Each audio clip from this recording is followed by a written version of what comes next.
नीतीश कुमार अगर गिरगुट और नीतीश कुमार को सामने रखा जाए तो गिरगुट कहेगा कि मुझे इससे शर्म आती है। कितना रंग बदलते नीतीश कुमार। जिम्मेदार के अख्तरुल ईमान असदुद्दीन ओवैसी है।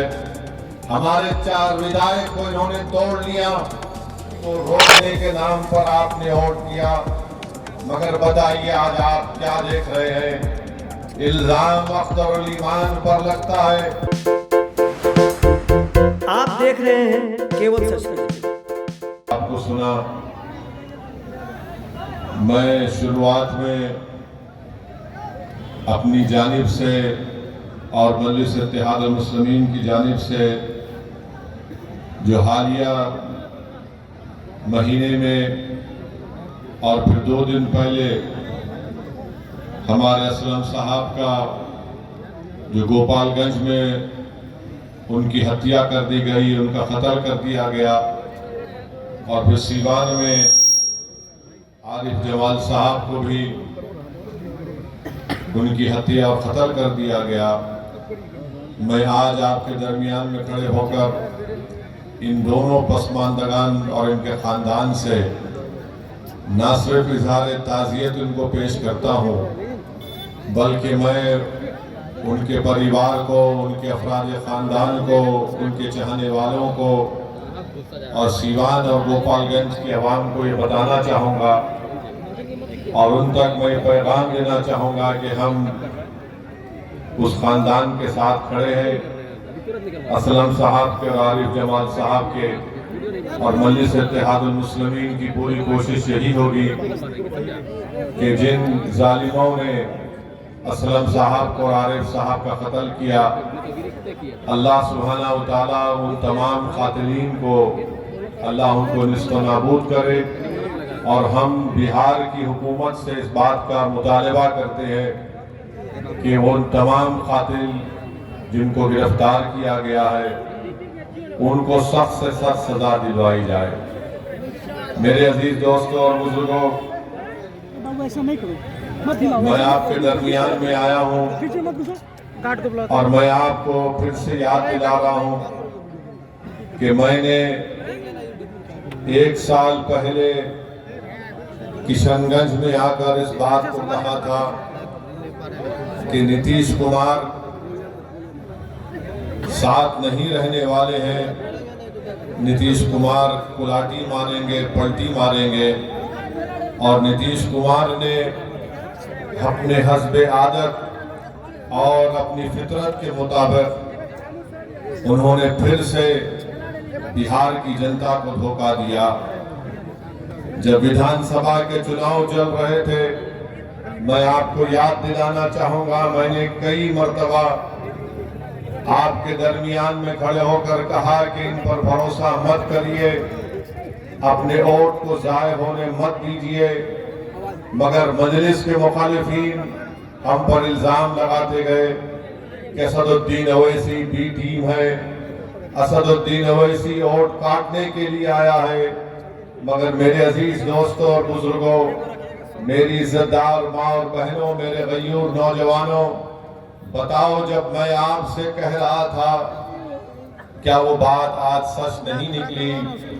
जिसको आपने भरोसा कर उसको वोट दिया, उसने एक मर्तबा नहीं कई मर्तबा आप लोगों को ठगा है।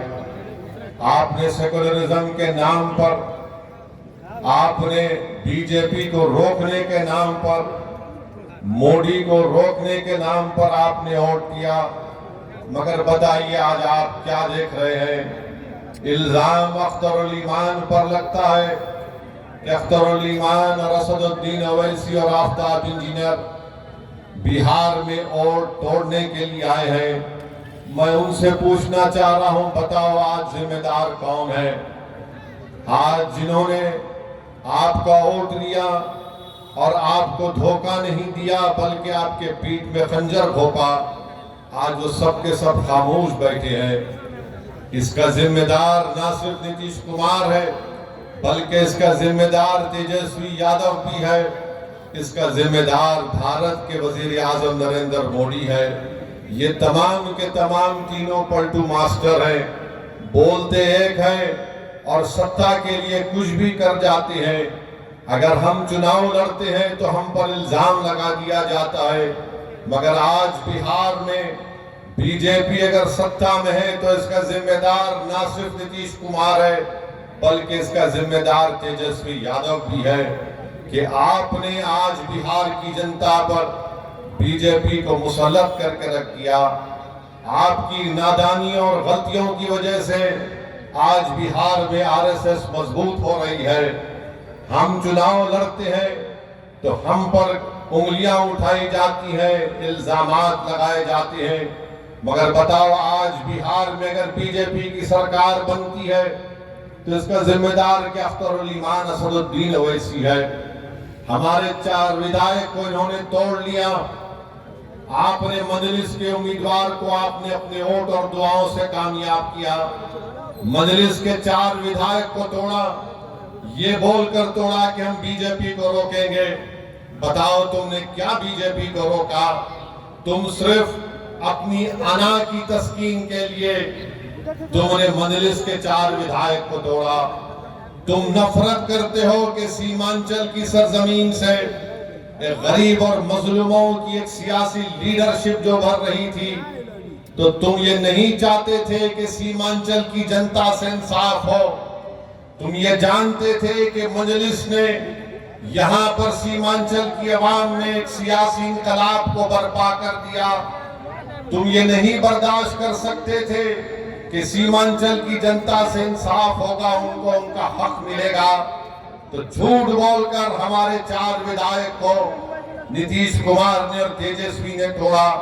अब बताओ वो 4 विधायक की क्या अहमियत है वहां पर? ना तो वो मुंह खोल सकते हैं, ना तो वो बगैर इजाजत के बैठ सकते हैं, ना तो वो बगैर कुछ सोचे समझे, इनके पास कुछ है ही नहीं। मगर मजलिस ने जो सीमांचल की सरजमीन पर जो एक सियासी इनकलाब को बर्पा किया, तो ये बात ना मोदी को पसंद आई, ये बात ना तेजस्वी को पसंद आई, ना ये बात नीतीश कुमार को पसंद आई। वो हरगिज नहीं चाहते कि सीमांचल से आपकी एक सियासी क़ियादत उभरे। वो हरगिज ये नहीं चाहेंगे कि बिहार में आपकी सियासी क़ियादत उभरे। बिहार में ये पैगाम दे दिया गया, बिहार में भाई साहब रुकिए, बिहार में सिर्फ यही चाहते हैं कि यादवों का नेता हो, कोई गुनाह नहीं है। बिहार में कुर्मी कुशवाहा का नेता हो, कोई गुनाह नहीं है। बिहार में भूमिहार का नेता हो, कोई गुनाह नहीं है। बिहार में अपर कास्ट का नेता हो, कोई गुनाह नहीं है। गुनाह उस वक्त हो जाता है जब गरीब और मजलूम मुसलमान खड़ा हो जाता है। तो चाहे मोदी हो, तेजस्वी हो, नीतीश कुमार हो, वो इस बात पर मुत्तफिक है कि सीमांचल से इंसाफ नहीं करेंगे और कभी भी आपकी सियासी लीडरशिप को भरने दिया जाएगा।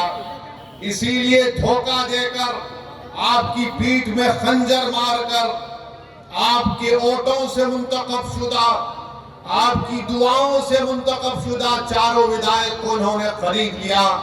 अब बताइए कौन जिम्मेदार है अगर आज बिहार में बीजेपी की सरकार है? तेजस्वी से पूछेंगे तो तेजस्वी बोलेंगे चाचा हमको छोड़कर चले गए। नीतीश कुमार से पूछेंगे तो अल्फाज चाप चाप कर बोलेंगे हम मर भी गए तो नहीं जाएंगे, अब कह रहे हैं कि हम यहीं रहेंगे। यानी नीतीश कुमार, अगर गिरगुट और नीतीश कुमार को सामने रखा जाए तो गिरगुट कहेगा कि मुझे इससे शर्म आती है। इतना रंग बदलते नीतीश कुमार, सुबह में जो बोलेंगे शाम तक चाचा पलट जाएंगे।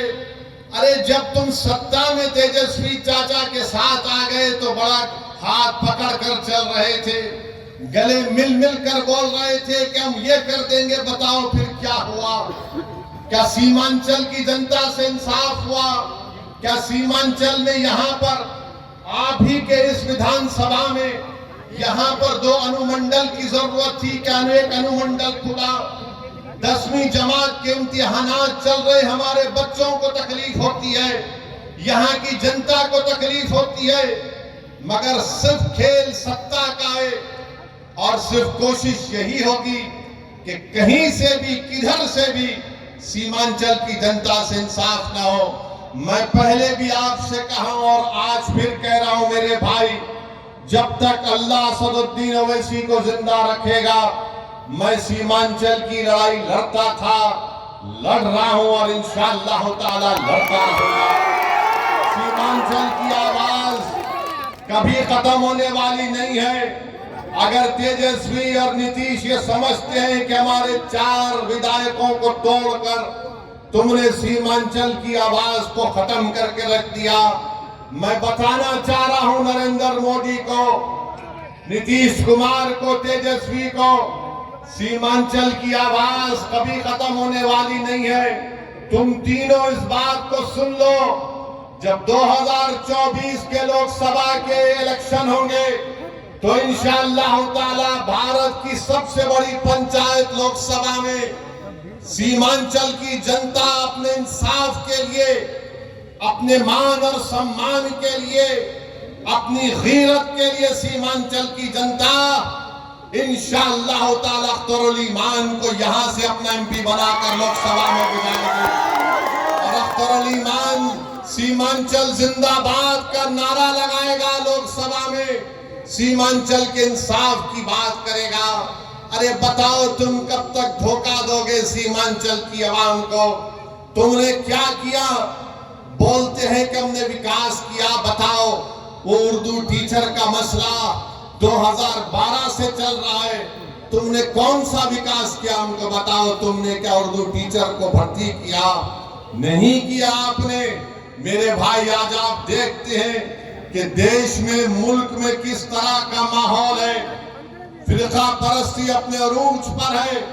नरेंद्र मोदी ने भारत की राजनीति से मुस्लिम अकलियत को बिल्कुल ही दूर करके रख दिया। आपकी आवाज कहां है बताओ? आपकी आवाज कहां पे आपको नजर आती है?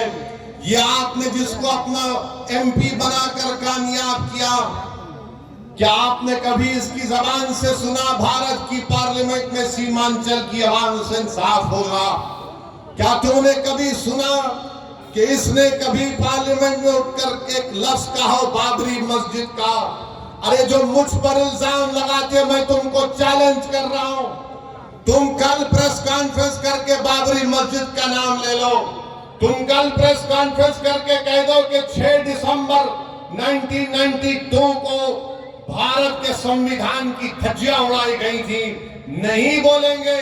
क्यों नहीं बोलेंगे? बोलेंगे हम कैसे बोलेंगे? अगर हम बोलेंगे तो हमको इनका वोट नहीं मिलेगा, उनका वोट नहीं मिलेगा। अरे बताओ, जब चुनाव आ जाते हैं तो हमारे गली कूचों में, हमारे गांव में, हमारे घर पर आकर हमसे कहते हैं कि सेकुलरिज्म को जिंदा रखने के लिए आप हमको वोट दो।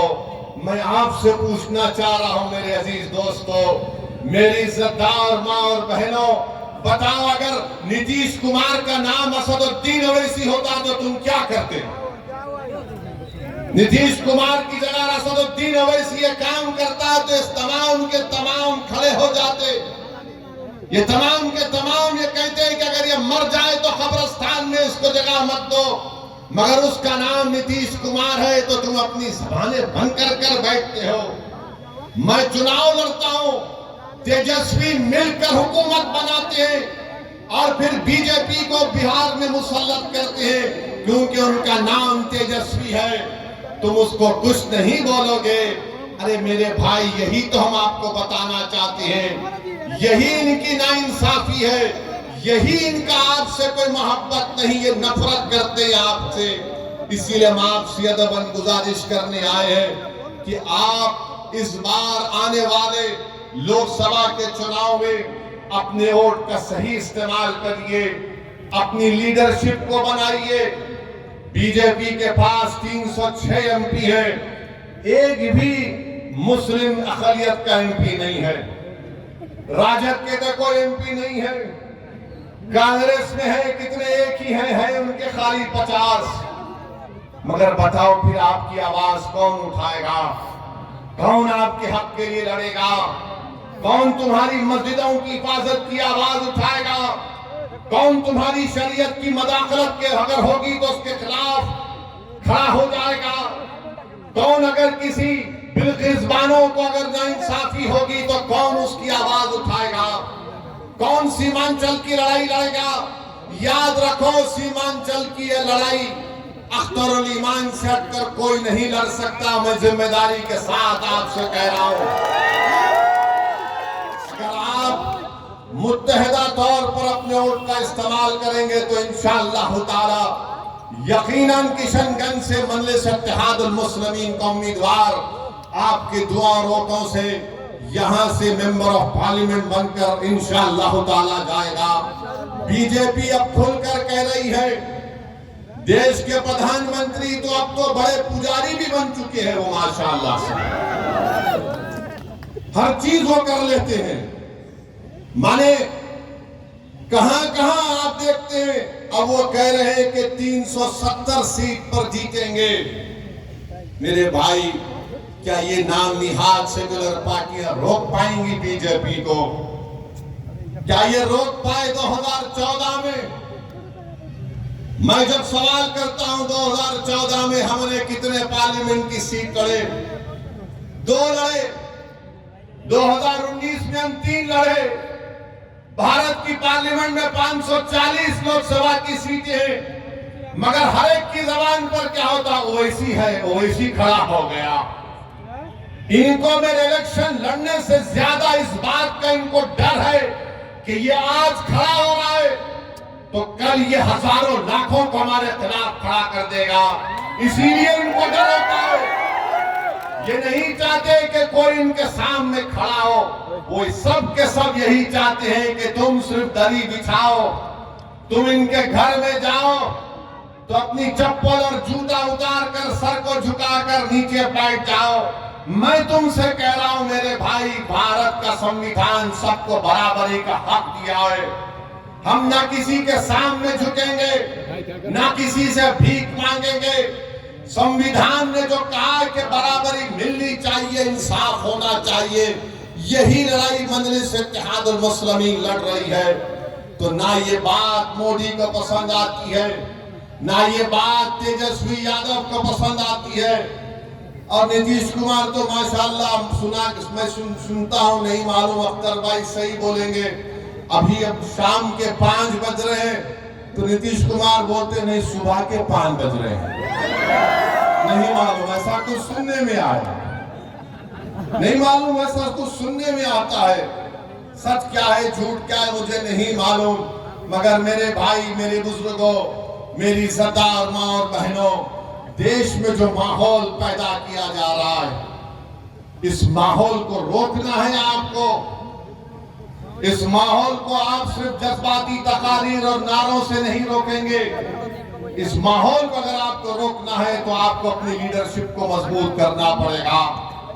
ये जो नफरत का माहौल पूरे देश में पैदा कर दिया गया कि अगर कोई तकरीर करता है मौलाना, कोई शेर पढ़ता है मौलाना, तो उठाकर उसको जेल में डाल दिया जाता है। मैं पूछना चाहता हूं गुजरात की सरकार से कि तुमने एक मौलाना को पकड़कर मुंबई से पकड़कर गुजरात लेकर गए, मगर वही गुजरात में कई ऐसे वीडियो हैं जहां पर ये जालिम लोग वीडियो में आकर कहते हैं कि मसऊदुद्दीन ओवैसी को गोली मार देंगे, इसकी जबान को काट लेंगे, इसकी सर को काट देंगे, मगर उनको कोई हाथ नहीं लगाया जाता। मगर कोई एक शेर पढ़ देता है तो उस अशार के गलत माने निकालकर मुंबई से मौलाना को लेकर चले जाते हैं। 3-3 मुकदमे उन पर बुक कर दिए जाते हैं। मगर हम बीजेपी के लोगों से कहना चाह रहे हैं, तुम क्या कर सकते? तुम सिर्फ जानी तो ले सकते हो ना, तुम जानी तो ले सकते हो और क्या कर सकते हो?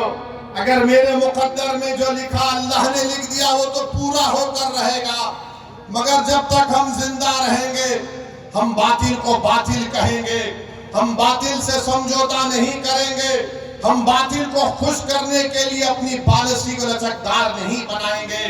हमारा काम यह है मेरे अजीज दोस्तों और बुजुर्गों कि हम हक को कामयाब करें और हक की कामयाबी का राज आपका इत्तेहाद है।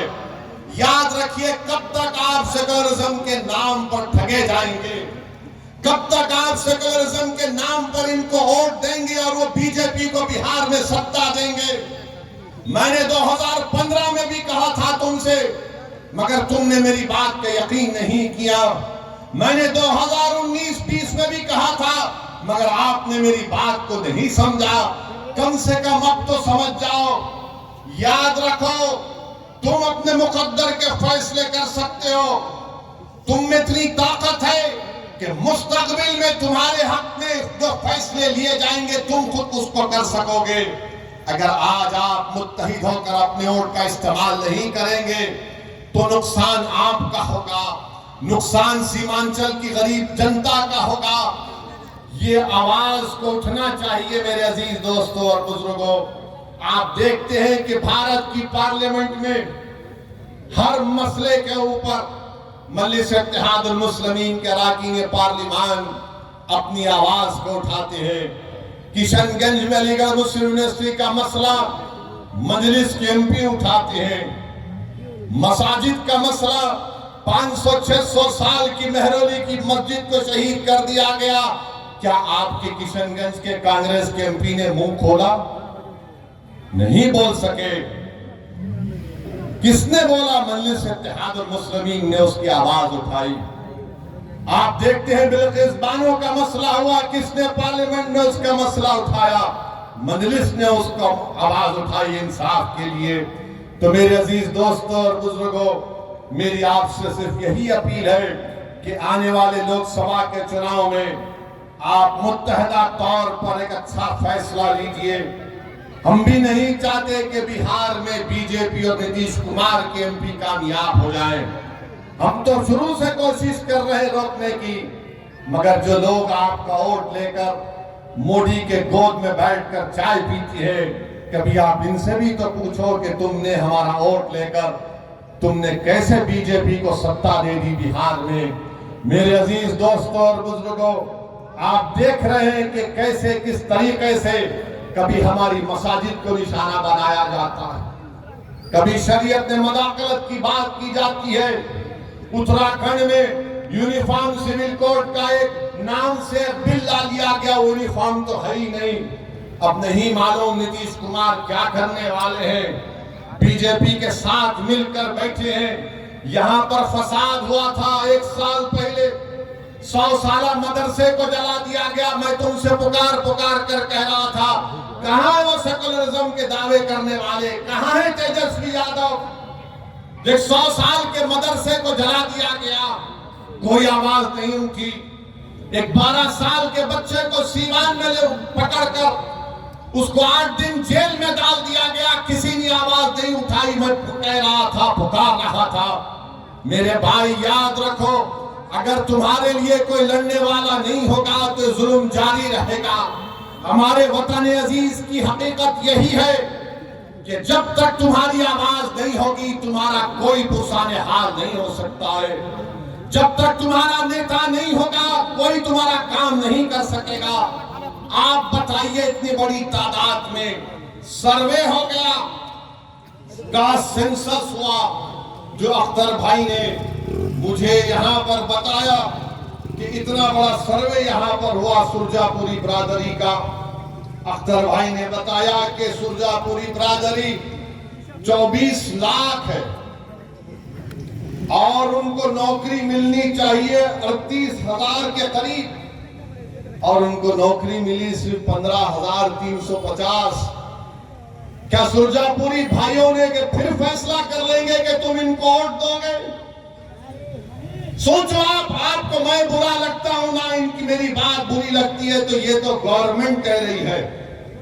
ये मैंने अपने घर से बनाकर नहीं लाया हूं, ये बिहार सरकार का डेटा आदादोशुमार है।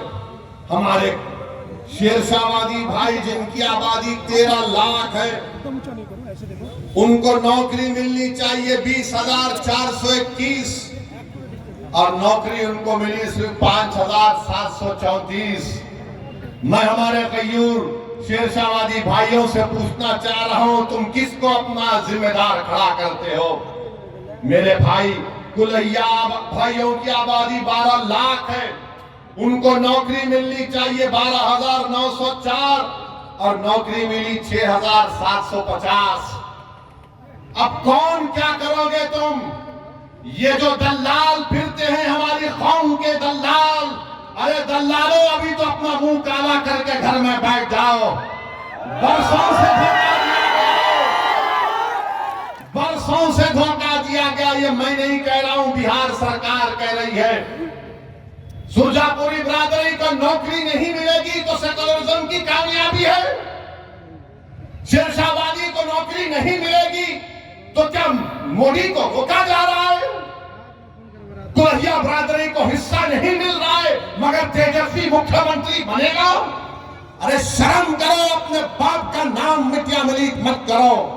अगर अभी भी तुम्हारे दिलों में जो धोखा देकर चले गए, अगर तुम्हारे दिलों में गीरत बरकरार है तो सोचो कि किससे धोखा हो रहा है। और तुम्हारा मगर राज किसी और का हो रहा है। कितना वोट लिया सुरजापुरी भाइयों का, कुलैया भाइयों का, शेरशाहवादी भाइयों का, और क्या मिलता है? कुछ नहीं मिलता, सिर्फ वादे मिलते हैं। और चुनाव आएगा तो बोलेंगे सेकुलरिज्म को जिंदा रखो। सेकुलरिज्म को जिंदा रखने का मतलब यह है कि या तो तेजस्वी को मुख्यमंत्री बना दो या नीतीश को बना दो, और तुम घर में जाकर रोज अपनी तबाही और बर्बादी के नजारों को देखते रहो। चुनाव आएगा तो बोलेंगे वैसी वोट काटने आया है, इसको वोट मत दो। तो इसका मतलब यह है कि सीमांचल में नाइंसाफी जारी रहे, लाखों एकड़ जमीन पानी के बहाव में कट जाए, किसानों को उनका हक ना मिले, हमारे बच्चे और बच्चियों को स्कूल और कॉलेज ना मिले। मेरे भाई, ये सच्चाई आपको बयान कर रहा हूं, इसीलिए तो सब के सब हम पर गाली लगाते हैं, हम पर इल्जाम लगाते हैं। मैं सच्चाई को तुम्हारे सामने बयान कर रहा हूं। मैं बोकाली की जनता से और बहादुरगंज की जनता से अपील करने आया हूं, ठाकुरगंज की जनता से अपील करने आया हूं कि आप अख्तर अली ईमान को मजबूत करिए। जब मैं ये कह रहा हूं, सुनिए, मैं ये नहीं कह रहा हूं कि अख्तर अली ईमान की जात को मजबूत करो, मैं तुमसे नहीं कह रहा हूं कि ओवैसी को मजबूत करो, मैं ये कह रहा हूं कि अपने आप को मजबूत करो। और मजबूती कैसे होगी? जब आप अपने वोट का सही इस्तेमाल करेंगे। आप देख नहीं रहे कि कितने बड़े बड़े नेता कांग्रेस के बीजेपी में चले गए। महाराष्ट्र का मुख्यमंत्री रहा अशोक राव बीजेपी में चला गया। बोलो उसके बारे में, बी टीम नहीं बोलते उसको। कितने भाग भाग कर बीजेपी में जा रहे हैं, उनको कोई कुछ नहीं बोलेगा। मगर जब ओवैसी आकर सीमांचल जिंदाबाद, सीमांचल इंसाफ की बात करता है तो इनके पेट में दर्द शुरू हो जाता है। जब अख्तर अली ईमान बिहार की विधानसभा में गरीब और मजलूमों की आवाज बनकर उनके हक की बात करता है तो उनको पेट में दर्द शुरू हो जाता है। तेजस्वी यादव को जरा सोचना चाहिए था कि जब तुमको मंजलिस की जरूरत पड़ी तो अख्तर अली ईमान को बुलाया और बोला कि अख्तर भाई हमारा साथ दे दो। तेजस्वी, तुमने जो 4 गुलाब जामुन समझकर हमारे विधायक को खा लिया, वो हजम कर गए तुम उनको? क्या किया तुमने उन चारों का? कहां मुंह दिखाने के काबिल नहीं रहे वो लोग? आज अख्तर अली ईमान से कह रहे, अरे हमने पहले दिन से कहा था कि हम बीजेपी से कभी समझौता नहीं करने वाले, हम कभी समझौता नहीं किए, ना करेंगे कभी इंशाअल्लाह ताला।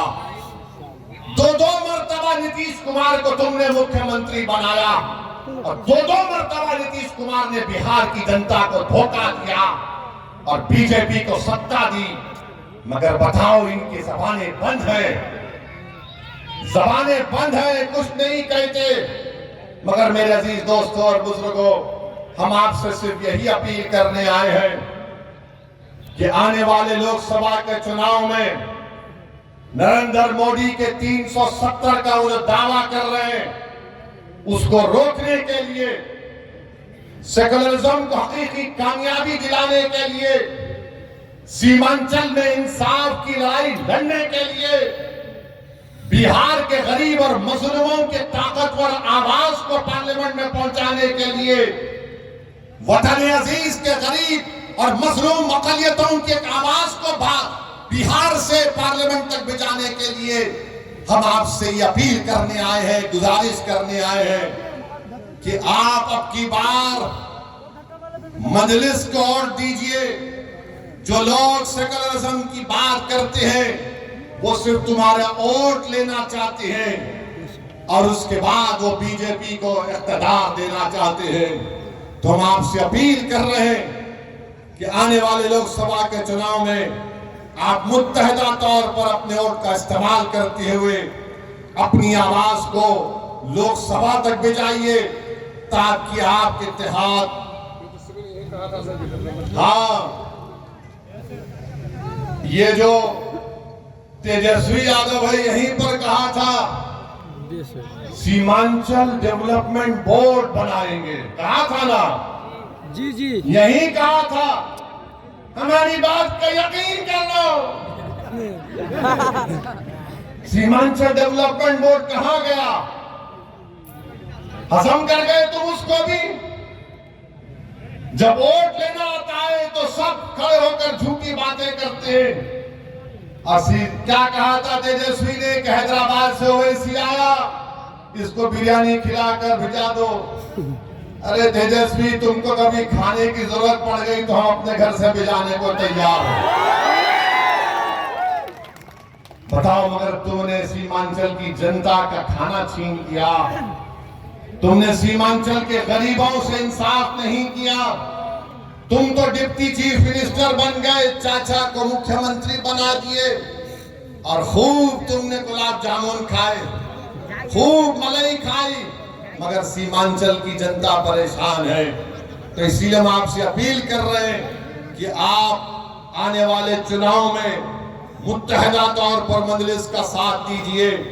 हम पिछले बार भी एक ही सीट पर लड़े थे, दूसरी सीट पर नहीं लड़े, तो कई सीटों पर बीजेपी जीत गई।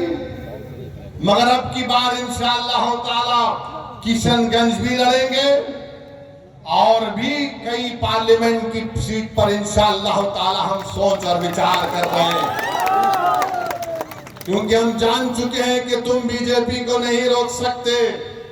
मोदी को अगर कोई रोक सकता है तो इंसाफ पसंद लोग रोक सकते हैं। ये मिलावटी, ये मिले हुए लोग नहीं रोक पाएंगे। ये कभी भी किसी भी कीमत पर आपका सौदा कर जाएंगे। तो हम आपसे अपील कर रहे हैं कि